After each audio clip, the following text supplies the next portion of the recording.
नमस्कार दोस्तों, मैं डॉक्टर रंजनी कुमार सिन्हा आप लोगों का एक बार फिर से इस पॉलिटिकल मंत्रा के मंच पे स्वागत करता हूं। और आज हम बात करने के लिए एक टॉपिक लिए हैं, वह है जे रूसो। ठीक है, जिसकी बात पिछले 2-3 वीडियो से वह कंटिन्यूस चली आ रही है। हम लोग किस चीज़ के बारे में पढ़ रहे हैं, तो हम लोग पढ़ रहे हैं समझौतावादी थिंकर के बारे में, है ना। किसके बारे में पढ़ रहे हैं? समझौतावादी जो विचारक हैं उनको पढ़ रहे हैं, है ना, जिसको अंग्रेजी में क्या बोलते हैं? कॉन्ट्रैक्चुअलिस्ट। क्या बोलते हैं? कॉन्ट्रैक्चुअलिस्ट। ठीक है। अच्छा, इसके पहले जो हम इसके पूर्व जो 2 थिंकर के बारे में बात किए थे वो कौन थे? Hobbes and Locke. Hobbes and Locke. ठीक है। आज जो है हम जे रूसो के बारे में चर्चा करेंगे। जे रूसो इनसे कैसे अलग हैं, इनसे इनके जो कॉन्सेप्ट हैं वो कौन कौन से हैं। तो देखिए, यहाँ पर शुरुआत में जो है कुछ आपको बता दूं कि किन किन बिंदुओं पर जो है यह वीडियो बनेगा। तो सबसे पहले हम लोग इंट्रोडक्शन को देखेंगे, उसके बाद आप देख रहे हैं कि स्टेट ऑफ नेचर जो है उसकी चर्चा करेंगे। ठीक है। रूसो साइंस इज़ बैड कहते हैं, साइंस को एक हानिकारक के रूप में देखते हैं। वो कैसे देखते हैं इसकी बात करेंगे। फिर जे रूसो को रोमांटिसिस्ट कहा जाता है। रोमांटिसिस्ट का मतलब क्या होता है, इसकी चर्चा करेंगे। साथ में हम लोग देखेंगे कि नोबेल सेवेज और रेशनलिटी से गुजरते हुए व्यक्ति सेल्फिश कैसे हो जाता है, फिर कैसे कॉन्ट्रैक्ट की तरफ पहुंचता है, इन सब बिंदुओं की चर्चा करेंगे। ठीक है। रूसो का जो जनरल विल है वह क्या कहता है, इस संबंध में भी बात करेंगे। ठीक है। और एक कोटेशन आता है फोर्स्ड टू बी फ्री, जो इनसे संबंधित है, इसका क्या मतलब होता है, इसकी भी बात करेंगे। ठीक है। सोशल कॉन्ट्रैक्ट जो है वह क्या है और कैसे साइन होता है ना, कौन कौन इसमें जो है हिस्सेदार हैं साइन करने में, इसकी व्याख्या करेंगे। ठीक है। साथ में एक और कॉन्सेप्ट आता है जे रूसो से संबंधित, स्कॉलेस्टिसिज्म। स्कॉलेस्टिसिज्म इसकी भी चर्चा करेंगे। ठीक है। और वह धर्म और पॉलिटिक्स को जो है, चर्च और पॉलिटिक्स को अलग अलग करते हैं, इसकी भी बात करेंगे। ठीक है। इसके बाद जो है उनकी क्रिटिक होती है, कुछ आलोचना होती है, उनको टोटलिटेरियन कहा जाता है, इसकी भी व्याख्या करेंगे। ठीक है। और लास्ट में हम लोग जो है कंक्लूजन में पहुंचेंगे। ये पूरा मैं अभी आपको बता दिया इसलिए कि ताकि आप स्पष्ट हो लें कि आज जो चर्चा होगी वह किन किन बिंदुओं पर चर्चा होगी। चलिए तो शुरुआत करते हैं। अगर यह ज़्यादा देर का खींचेगा तो इसको फिर से मैं 2 पार्ट में कर दूंगा, अन्यथा 1 पार्ट में ही इसको चलने दिया जाएगा। ठीक है। तो चलिए शुरुआत करते हैं हम लोग रूसो से। ठीक है। रूसो का जहाँ तक इंट्रोडक्शन की बात है, तो रूसो को हम लोग जो है वह एक किस रूप में जानते हैं? यह कॉन्ट्रैक्चुअलिस्ट के रूप में जानते हैं। ठीक है। कॉन्ट्रैक्चुअलिस्ट यानी कि समझौतावादी। ठीक है। और इनका जन्म जो हुआ था वो जिनेवा में हुआ था। ठीक है ना। इनका जन्म जो हुआ था जिनेवा में हुआ था। और यह जो है 18th सेंचुरी के थिंकर हैं। कब के हैं? 18th सेंचुरी के। इनका क्रम आप लोग याद रखिएगा कि समझौतावादी में सबसे पहले हॉब्स, फिर लॉक और तब ही रूसो जो है आएंगे। ऐसा कभी नहीं जो है आप इसको उल्टा पुल्टा करके मत पढ़िएगा। हमेशा पहले हॉब्स को पढ़ेंगे, फिर लॉक को पढ़ेंगे, तब रूसो को पढ़ेंगे। ठीक है। इस तरह से जब आप पढ़ेंगे तो आपको एक क्रम जो है वह ध्यान में रहेगा कि हाँ, पहले कौन आए हैं, बाद में कौन आए हैं। ठीक है। तो यहाँ पर सिर्फ इतना ही मैं इनके बारे में बात बताऊँगा कि ये जो है कहाँ से थे और यह किस लिए जाने जाते हैं। इनका एक जो है वह जनरल विल कॉन्सेप्ट है, इसके लिए यह बहुत फेमस है, जनरल विल। ठीक है। ये कंपटीशन में भाग लेते हैं, एक आर्टिकल लिखते हैं, उसमें यह विनर होते हैं, उस चीज़ की भी मैं चर्चा करूँगा। ठीक है। ये कुछ इनकी हिस्ट्री रही है और यह एक इंडिविजुअल्स को किस रूप में मानते हैं, आगे चलिए हम लोग देखते हैं और उस पर बात करते हैं। ठीक है। यहाँ पर मैं आपको कंपैरिजन भी करते हुए चलूँगा ताकि आप स्पष्ट हो लें कि जो है तीनों में किस तरह का अंतर है। ठीक है ना। तो देखिए यहाँ पर मैं थोड़ा सा आपको हॉब्स, लॉक और रूसो। हॉब्स, लॉक और रूसो तीनों का कंपैरिजन करके ही लेके चलता हूँ ताकि आप क्लियर हो लेंगे कि कैसे जो है ह्यूमन नेचर है, स्टेट ऑफ नेचर में किस प्रकार की इंडिविजुअल की स्थिति है। ठीक, चलिए देखते हैं। हॉब्स जो था वह क्या कहते थे कि मनुष्य का जो नेचर है वह क्या था, ब्रूटिस है। क्या था, ब्रूटिस है, ठीक है, क्रूएल है और नास्टी है, ठीक है ना, माने सारे जो अवगुण उसमें है।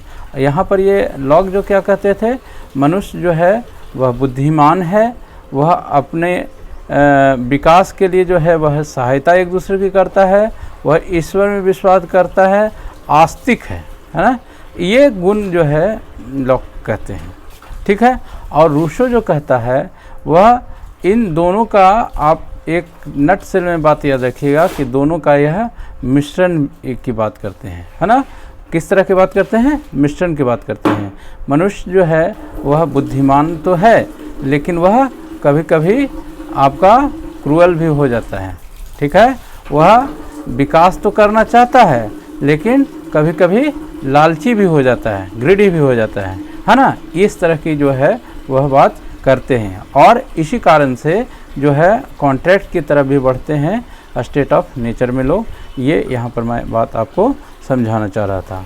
यानी कि आप देखिएगा तो हॉब्स जो है वह क्या कहता हुआ मिल रहा है, सिर्फ उसको इंसान में निगेटिविटी मिल रही है।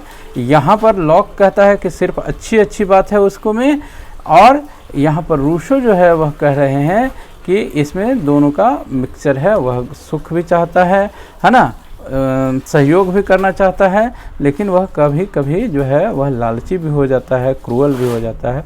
इस तरह के विचार उनके हैं, ठीक है। आगे हम लोग चलते हैं। वह साइंस इज़ बैड कहते हैं, यानी कि साइंस जो है बुरा है। साइंस जो है क्या है, बुरा है। ऐसा क्यों कहते हैं साइंस को?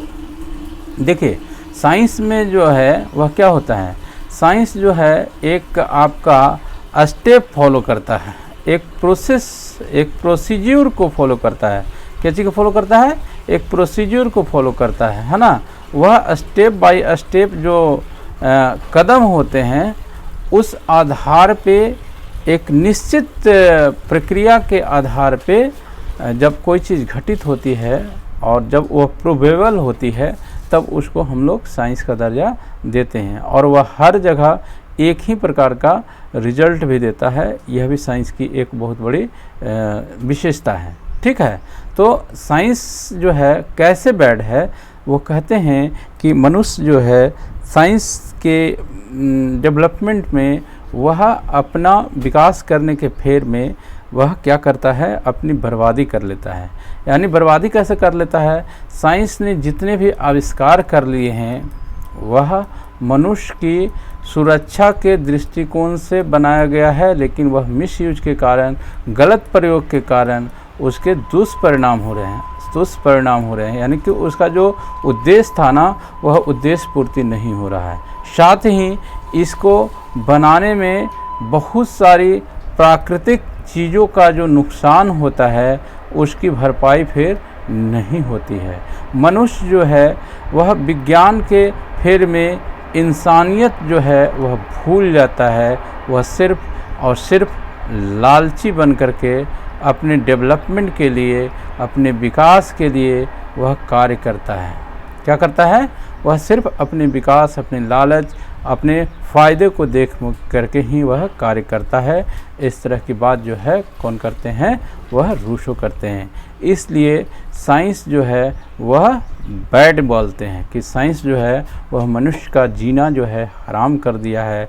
मनुष्य हमेशा प्रेशर में रहता है, मनुष्य जो है इंसानियत उसमें से चली गई है। इस तरह की बात जो है वह कह करके साइंस की आलोचना करते हैं। और इसी कारण से मेरे दोस्तों आप जान लीजिए कि रूसो को रोमांटिसिस्ट कहा जाता है। क्या कहा जाता है? रोमांटिसिस्ट कहा जाता है। अब देखिए यहाँ पर थोड़ा सा जो है शब्दों को अगर आप नहीं समझेंगे तो इसके कुछ जो है वह गलत अर्थ भी आप लगा सकते हैं, और ऐसा देखा भी गया है कि रोमांटिसिस्ट कहने का मतलब प्रेम रोमांस से यहाँ पर जोड़ करके आप उस चीज़ को नहीं देखेंगे। लेकिन यह लगा सकते हैं लोग, है ना। रोमांटिसिस्ट कहने का मतलब यह होता है कि आप साइंस को प्रेफर नहीं करते हैं। किस चीज़ को प्रेफर नहीं करते हैं? साइंस को जो है आप प्रेफर नहीं करते हैं, टेक्नोलॉजी को जो है आप प्रेफर नहीं करते हैं, डेवलपमेंट को जो है आप प्रेफर नहीं करते हैं। किस चीज़ को प्रेफर करते हैं साहब? तो आप प्रेफर करते हैं ट्रेडिशन को। किस चीज़ को? ट्रेडिशन को। किस चीज़ को आप फॉलो करते हैं? जो हमारी परंपराएं हैं, ठीक है ना। ट्रेडिशन परंपराएं एक ही है, हिंदी में मैं बता रहा हूँ। जो परंपराएं हैं हमारे, जो हमको कंजर्व करने के लिए सिखाता है, जो व्यवस्था बनी हुई है उसको बना करके रखने के बाद जो है उसमें यह ज़्यादा विश्वास रखते हैं, ना कि जो है बहुत तेज़ी के साथ जो है डेवलपमेंट करने के लिए या टेक्नोलॉजी करने के लिए। वह कहते हैं कि जब तक कोई चीज़ जो है वह प्रूफ नहीं हो जाए तब तक उस पर जो है विश्वास करने की ज़रूरत नहीं होती है। वह दिखता कुछ है, हो कुछ सकता है, या बहुत चांसेस होते हैं, ठीक है। इसलिए इनको रोमांटिसिस्ट कहा जाता है। रोमांटिसिस्ट कहने का मतलब यह होता है कि वह मॉडर्न जो सोच होता है उसमें विश्वास ना कर करके जो पुरानी ट्रेडिशन चली आ रही होती है उसमें विश्वास जताना। और यहाँ पर एक मैं और आपको बात बता दूँ कि यहाँ पर आप वेस्टर्न पॉलिटिकल थॉट जब पढ़ेंगे तो उसमें रूसो का एग्जाम्पल याद रखिएगा, लेकिन जब IPT पढ़ेंगे, इंडियन पॉलिटिकल थॉट पढ़ेंगे, तो उसमें इस कैटेगरी में महात्मा गांधी का नाम आता है, ठीक है। कभी अगर जो परीक्षा में प्रश्न आ जाए, और आया भी है या प्रीवियस क्वेश्चन भी है कि रोमांटिसिस्ट की श्रेणी में कौन कौन है, तो इसमें इंडियन पॉलिटिकल थॉट में आप महात्मा गांधी को और वेस्टर्न पॉलिटिकल थॉट में रूसो को याद रखेंगे, ठीक है। अब जो है यहाँ पर एक और कॉन्सेप्ट है, देखिए वह रूसो जो है वह कहते हैं कि मनुष्य जो है किस प्रकार का है, तो कहते हैं कि मनुष्य जो है जब जन्म होता है मनुष्य का, कब? जब मनुष्य का जन्म होता है तो वह कैसा है? नोबल सेवेज है। नोबल सेवेज कहने का क्या मतलब होता है कि वह एकदम शुद्ध है, एकदम वह क्या है, एक अच्छे गुणों से भरपूर उसमें जो है मात्रा है उसके अंदर। वह अच्छे कार्य करना चाहता है, वह किसी को चीट नहीं करना चाहता, वह किसी को ठगना नहीं जानता, वह किसी को जो है धोखा देना नहीं जानता, ठीक है ना। नोबल सेवेज करने का मतलब उसमें सारी अच्छी गुण हैं, ठीक है ना। जैसे एक संत महात्मा से हम लोग अपेक्षा करते हैं कि वह किसी को जो है तकलीफ़ देना नहीं चाहते, किसी को जो है वह बुरा नहीं करना चाहते, हर व्यक्ति को जो है वह भगवान का रूप समझ करके उसको जो है वह बेहतर दर्जा और अच्छे दर्जा देते हैं। उस प्रकार की सोच जो होती है वह किसकी होती है? इंसान की होती है। कब? जब वह व्यक्ति जन्म लेता है, ठीक है ना। ये याद रखिएगा। कभी प्रश्न आए कि नोबल सेवेज का मतलब क्या होता है, तो नोबल सेवेज का मतलब हुआ कि जन्म के समय व्यक्ति का जो विशेषता है, व्यक्ति में जो गुण हैं, वो यहाँ पर बात हो रही है, ठीक है।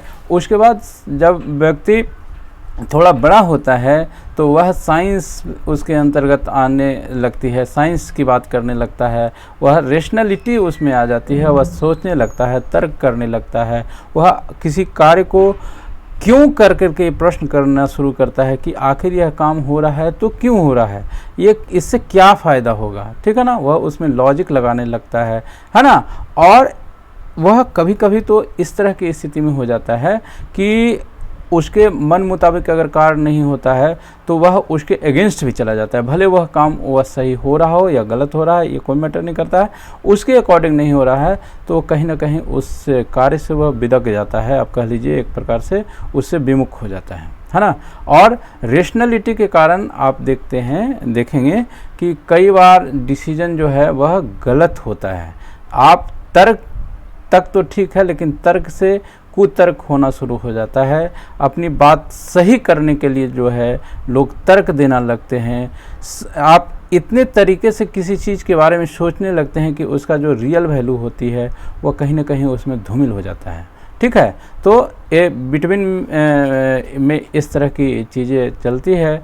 और लास्ट स्टेज में रूसो कहते हैं कि इसी कारण जो है वह व्यक्ति लास्ट आते आते क्या हो जाता है, सेल्फिश हो जाता है, वह स्वार्थी हो जाता है।